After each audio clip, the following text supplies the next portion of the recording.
नमस्कार मित्र आणि मैत्रिणी, welcome to my channel Kamali. याच्या भागामध्ये हे दाखवलं गेलं आहे की ते ऋषी कॉलेजमध्ये येतो.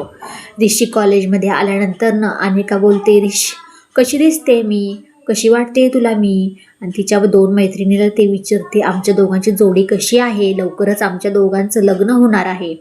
ही मुद्दाहून ती अनिका कमळीला जळवण्यासाठी, तिचा म्हणतात ना काहीतरी तिच्या तोंडातून वाईट साईड निघायसाठी अनिका काही ना काही बोलत राहते.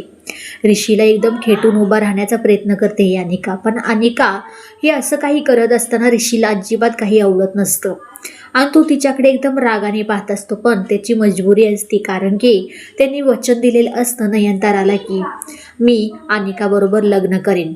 अनिकाला ऋषी सगळं काही ऐकून घेतो अनिकाचं आणि म्हणतो की तुला अक्कल वगैरे आहे की नाही ग, कुठे काय बोलावं काही नाही, तुला कळतं का नाही, मी कॉलेजचा प्रोफेसर आहे, सर आहे ना तुमचा, आणि असं काय बोलताय तुम्ही, आणि कुठे कसं काय बोलावं काहीतरी कळालं पाहिजे ना.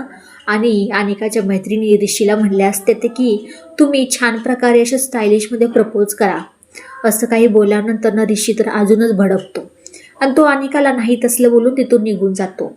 अनिकाची हिंसट झाल्याबद्दल अनिका एकदम तिथून रडत रडत निघून जाते. ऋषीला नयनताराचा फोन येतो की अरे ऋषी, मला तुझ्याशी बोलायचं होतं. अरे तुला माहिती आहे का, स्वतःचे आई वडील जे काही करतात ना ते सगळं काही आपल्या मुलांच्या भविष्यासाठी, आत्ता नाही तर आज नाही उद्या तुला कळेलच ना की तुझं लग्न अनिकाशी कशासाठी झालं, काय कारणासाठी झालं, काहीतरी आमची ही मजबुरी असणार ना. ऋषी म्हणतो, आई तू कसलंही टेन्शन घेऊ नकोस, तू एकदम शांत राहा, कसलाही स्ट्रेस घ्यायचा नाही, आणि मला फक्त एवढंच सांग, कोणाच्या दबावाखाली तू हे लग्नासाठी मंजुरी दिली आहेस आणि हे लग्न करत आहेस, मला तेवढंच सांग, दुसरं काही नको. नयनताराच्या डोळ्यामध्ये पाणी येतं. जसं ऋषीने हा प्रश्न विचारल्यानंतर नयनतारा डोळ्यातलं पाणी पुसून शांत बसते आणि म्हणते, ऋषी काही नाही, मला ती मुलगी चांगली वाटली, कारण ह्या दोन्ही घरांमध्ये आपले जुने संबंध आहेत, त्यासाठी मी तुझं लग्न ठरवलं आहे, एवढं, दुसरं काही नाही. आज नाही उद्या ह्या माझ्या निर्णयावरती ह्याच्या मागं खूप मोठं सत्य आहे, तुला लवकरात लवकर कळेलच. असं म्हणून ऋषीचा फोन ठेवते नयनतारा. आणि नयनतारा प्राजूचा फोटो बघून खूप रडते. म्हणते, माझ्या प्राजूची जीवन हितं वाचवण्यासाठी मला हा निर्णय घ्यावा लागत आहे, माझ्या मनाविरोधात. आणि तोपर्यंत नयनतारा निघते बाहेर यायसाठी, तोपर्यंत इथे अन्नपूर्णा आलेली असते. अन्नपूर्णा म्हणते, नयनतारा काय चाललंय, काय काही कळायला मार्ग नाही आहे, एवढ्याशा लहान वयामध्ये तुला एवढं कसलं काही स्ट्रेस घेतला आहेस की तुला चक्कर आली होती, डॉक्टर बोलवले गेले, असं काय झालं होतं तुला, कसलं टेन्शन आहे.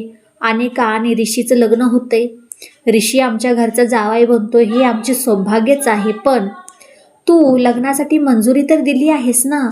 नयनतारा एकदम शांत बसते, तिला काय बोलावं काय नाही अजिबात काही कळत नसतं, पण म्हणते की हो दिली आहे. कसं आहे ना, आपल्या दोन्ही घराचे एकदम संबंध जुने आहेत आणि काय वाईट आहे, हे दोघंही चांगली आहेत, ओळखतात दोघं जण एकमेकांना, म्हणून हे लग्न ठरवलंय, दुसरं काय नाही. तोपर्यंत अन्नपूर्णा म्हणते, ठीक आहे, पण ह्याच्या मागचं काही वेगळं कारण असलं नयनतारा तर मला तू सांगू शकतेस. नयनतारा अन्नपूर्णाच्या हातावर हात ठेवून सांगणार, तोपर्यंत कामिनी येते.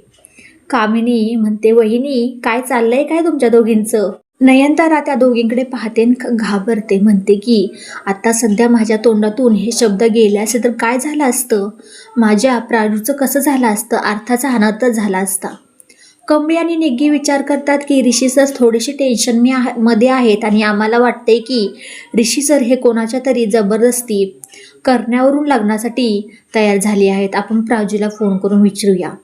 प्राजू इथे विचार करत असते की हा व्हिडिओ तरी चरणपाशी होता, चरण कधीही लग्नासाठी म्हणणार नाही, पण काय कारण काय आहे, तो तरी पैसे मागेल पण लग्नासाठी कधी बोलणार नाही असा, ह्याच्या मागे नक्की कोणाचा हात आहे काही कळायला मार्ग नसतो. शेवटी प्राजूला फोन येतो आपल्या कमळी आणि निकीचा. कमळी म्हणते, काय ग प्राजू, आम्ही जे ऐकत आहे ते खरं आहे का, ऋषी सरांचं लग्न ठरलंय.